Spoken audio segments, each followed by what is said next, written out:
Guys, welcome back to my channel. আমার চ্যানেলে সবাইকে জানাই স্বাগত। সবাই কেমন আছে? আশা করি সবাই ভালো আছে, আমিও ভালো আছি। তো অনেক দিন পর একটা লং ভিডিও নিয়ে তোমাদের সামনে হাজির হয়েছি। যাই হোক, মেকআপের ভিডিও। তো এই যে দেখতে পাচ্ছ, সেলফ মেকআপ করবো আজকে। তো এই যে প্রথমে আমি টোনার ইউজ করে নিয়েছি, তারপরে আমি এখানে ময়শ্চারাইজার ইউজ করছি। তো ময়শ্চারাইজার যে ইউজ করছি, তারপরে আমি এখানে প্রাইমার লাগিয়ে নিচ্ছি। এক হাতেই লাগাবো। তো প্রাইমার লাগানোর পরে আমি এখানে কনসিলার নিয়ে নিয়েছি। যেখানে যেখানে আমার ডার্ক স্পট পড়ে আছে সেখানে সেখানে আমি দেবো। তো এই যে এবার বিউটি ব্লেন্ডার দিয়ে ব্লেন্ড করে নেবো। তো এই যে করে নিচ্ছি।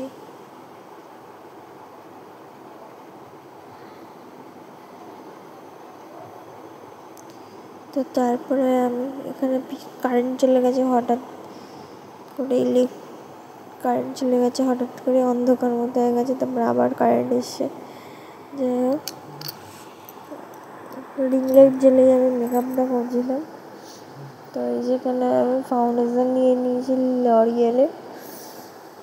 তো নিয়ে এই যে ড্যাব ড্যাব করে দিচ্ছি, ভালো করে একটা ফিনিশিং করব।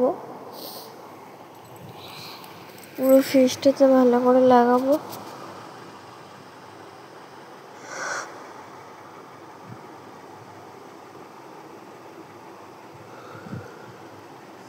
তারপর এখানে পুরো ফেসটাতে ড্যাব ড্যাব করে লাগানো হয়ে গেছে।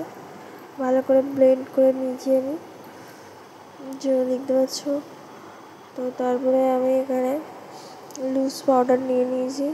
কথা বলতে বলতে তোমাদের দাদাভাইয়ের সাথে কথা বলতে বলতে অনেকটা লুজ পাউডার নিয়ে নিয়েছি। সে যাই হোক, সেটা আমি মেকআপ করে দেবো ঠিক। তো এই যে কথা বলতে বলতে তোমার দাদাভাইয়ের সাথে লুজ পাউডার অনেকটা নিয়ে নিয়েছি। যাই হোক, মুখটা বেশি সাদা হয়ে গেছে, তার জন্য আমি একটু। তারপর আমি এখানে আইব্রোটা সেট করব। আজকে আমার আইব্রো করা নেই, যদিও আইব্রোটা একটু হয়ে গেছে। তো আমি ঠিক করে নিচ্ছি, আইব্রো করা নেই আমার। যাই হোক, তো এই যে করছি। তারপর ওই আইব্রো পেন্সিল দিয়েই কাজল পরে নেবো। এমনি কাজল তো আমার জানোই হয়, শ্যুট করে না, আমার চোখ দিয়ে জল বেরোয়। তো তার জন্য তো এখানে আমি একটা আইশ্যাডো সিলভার কালারের লাগিয়ে নিয়েছি। সিলভার ঠিক না, গোল্ডেন কালারের একটা আইশ্যাডো লাগিয়ে নিচ্ছি। নেওয়ার পরে আমি এখানে আইলাইনারটা আনবো।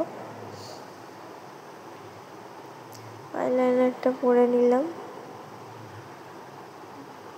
তো তারপরে আমি আইলাইনার পরা হয়ে গেছে। তারপর আমি সেটিং স্প্রে দিয়ে ভালো করে মুখটা সেট করে নিলাম। মুখটা সেট হয়ে গেল আমার। তারপরে আমি এখানে মাস্কারা ইউজ করছি। ভালো করে দুটো চোখের পাতা দিয়ে দেবো। তো দেওয়ার পর এখানে আমি ব্লাশটা দিয়েছি। তো আমি ভিডিওটা অফ করে দিয়েছি তখন। তো ওটা স্ক্রিপ হয়ে গেছে। তো ওখানে আমি হাইলাইট করে দিলাম। তারপরে আমি একটা পিঙ্ক কালার লিপস্টিক লাগিয়ে নিলাম। তো আমার মেকআপ মোটামুটি ডান। তো চলো ফিনিশিংটা তোমাদের দেখাই। ভালো লাগলে অবশ্যই লাইক কমেন্ট শেয়ার করবো। আর এই কানের দুলগুলো পরবো, যে দেখতে পাচ্ছ। যে ভিডিওটা তোমাদের সত্যি খুব ভালো লেগে থাকে তাহলে অবশ্যই লাইক কমেন্ট শেয়ার করবে। আর হ্যাঁ, আমার চ্যানেলটি সাবস্ক্রাইব করতে ভুলো না কিন্তু। তো এই যে আমার এখানে মেকআপ ডান অলমোস্ট। এই যে কেমন লাগছে অবশ্যই কমেন্টে জানাবে। ভালো লাগলে অবশ্যই লাইক কমেন্ট শেয়ার করবে। আমার চ্যানেলটি সাবস্ক্রাইব করে দিয়ে সবাইকে জানাই টাটা।